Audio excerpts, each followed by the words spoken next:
It's a great time for Americans to travel abroad with the euro falling. But how has that affected European travel to the U.S.? Cronkite News reporter Liliana Salgado talked to experts about tourism trends. Europeans won't be getting much for their buck when they visit the U.S. this year, but that's not stopping them from coming. U.S. Travel Association economist David Huther explains. The euro has fallen about 21% against the dollar. And what we've seen is that international visitation from Europe has not slowed. Basically, they're still coming, they're just holding back from buying as much as before. If their spending power is not as great as it was several years ago, they could be curtailing their spending while they're in the United States.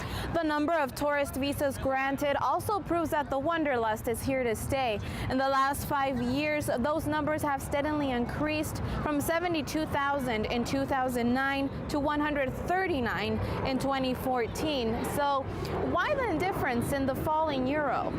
Travel is immune to some degree from the impacts of currencies, in the sense that there's only one Grand Canyon.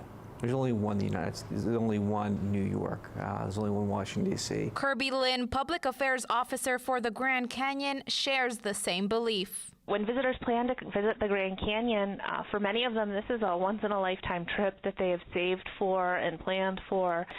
So I don't know how, the euro and its price falling would impact a visitor who had been planning a trip like this for many years. Also, at the end of the day, it's still less expensive than the United States. So for now, the view of tourists using their selfie stick is going nowhere. In Washington, D.C., Liliana Salgado, Cronkite News.